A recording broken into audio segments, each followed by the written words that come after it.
Ferrari sonunda 2026 motorunu çalıştırmayı başardı. Cadillac ise bu motorla beraber Silverstone'da sessiz sedasız bir test gerçekleştirdi. Gelin detaylara birlikte bakalım. Evet, Ferrari sonunda 2026 motorunu çalıştırdı. Çelik alaşımlı piston kapaklarından çalışmana dair haberlere kadar birçok konu konuşuldu. Ben de birçok video yaptım ve çalıştıktan sonra eğer bir video yapmasaydım biliyorum ki Ferrari taraftarları beni yiyecekti. O yüzden bugün Ferrari taraftarları sizin gününüz. Ferrari'nin 2026 motoru sonunda çalıştı. Gelin hep beraber önce motoru bir dinleyelim.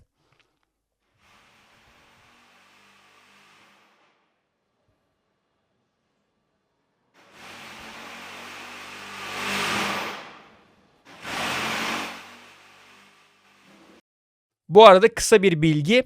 Lewis Hamilton ve Charles Leclerc de fabrikaya gitti. Ama tabii ki de sadece motor dinlemeye gitmemişler diye düşünüyorum. Ferrari ile ilgili bazı haberleri de sizlere aktarmak istiyorum. İlk olarak takım halen daha montajı bitiremedi.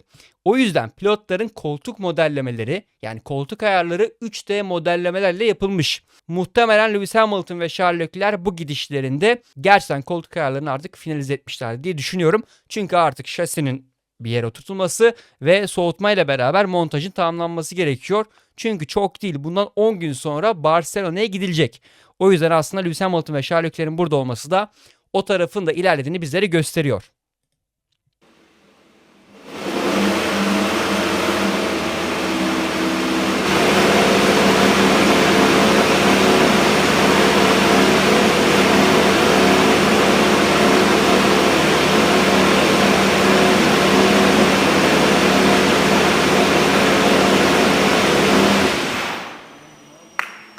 Evet.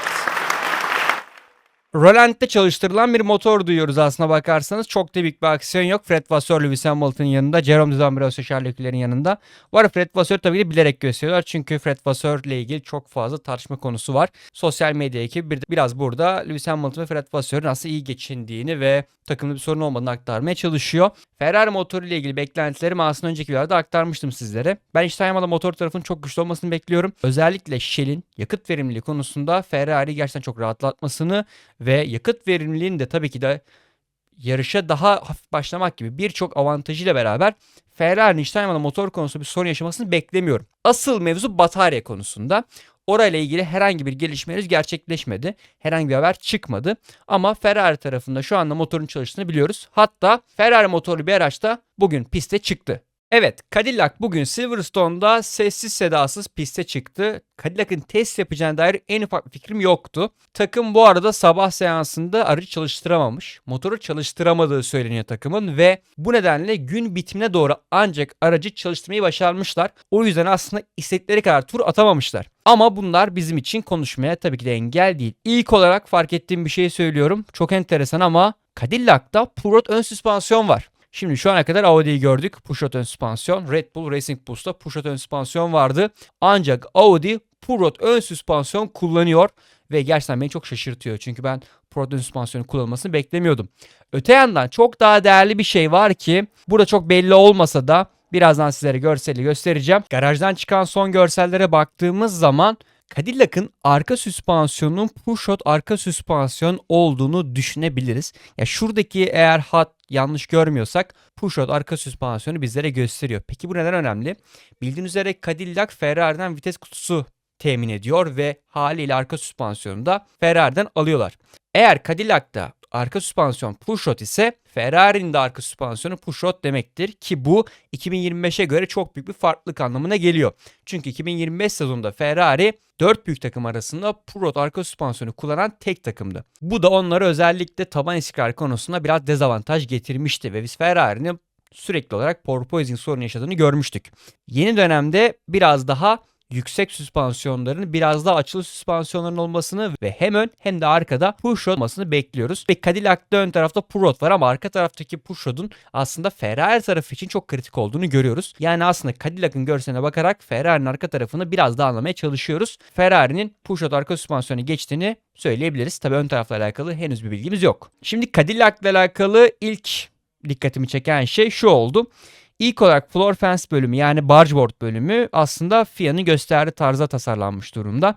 Biliyorsunuz ki hem Red Bull'da hem Racing Bull'da üçlü bir hat vardı ve biraz outwash durumu söz konusuydu. Ama Cadillac burada herhangi bir şekilde bir yenilik yapmamış. Öte yandan sidepod tarafına bakarsak biraz 2025 versiyonlarına yakın bir sidepod olduğunu ve kaydırak düzeninin kullanıldığını görüyoruz. Yine aslında yeni kurallarda bunun olmasını beklemiyoruz. Hem ön süspansiyon hem de sidepod tarafı aslında bir önceki nesilde işe yarayan sistemler gibi duruyor. Yani Cadillac burada riskten biraz fazla kaçınmış gibi görünüyor. Tabii ki sidepod tarafı değişecektir. Motor kapağı tarafı değişecektir ama süspansiyonları değiştiremezler. O yüzden bakalım Cadillac tarafında neler olacak. Şimdi sizlere gazlanırken hibritten içten yanmalı motora geçişin sesini dinletmek istiyorum. Gerçekten çok keyifli bir ses. Evet, Ferrari motoru da aslında bu şekilde ses çıkartıyor pistte. Şu anda Audi ile beraber aslında pistte denenen tek motor Ferrari motoru diyebiliriz. Aslında bir anda öne geçtiler gördüğünüz üzere. Cadillac'ın görselleri de bu şekilde. Gelin biraz piste. İnanılmaz bir sesi var bu arada Ferrari motorunun. Gerçekten V12 motor takmışlar. Bir daha önümüzden geçerse. Evet, Cadillac bu arada çok fazla tur atamamış, onu söyleyebilirim.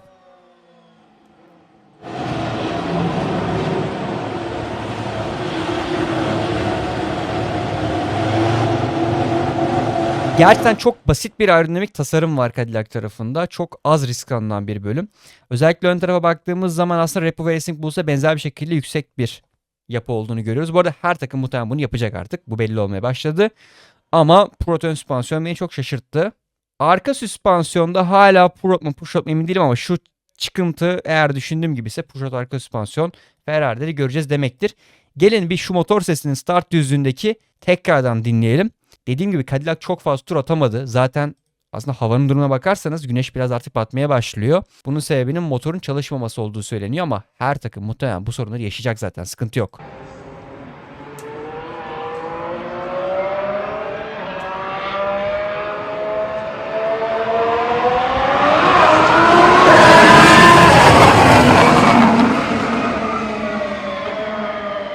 Yani Ferrari motorunun o boğukluğu gerçekten muazzam bir ses.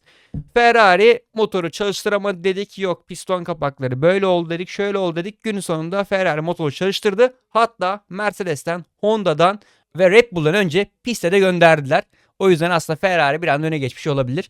Tabii ki de her takım bazı gecikmeler yaşayacak. Mesela biz Barcelona testlerinde her gün her takım piste çıktığını görmeyeceğiz. Takımlar 5 gün 3'ünü kullanacaklar. Yani ilk gün belki de pistte sadece Alpine olacak veyahut da Audi olacak. Yani bu tarz şeyler de olacak. Her gecikme çok büyük bir sıkıntı değil.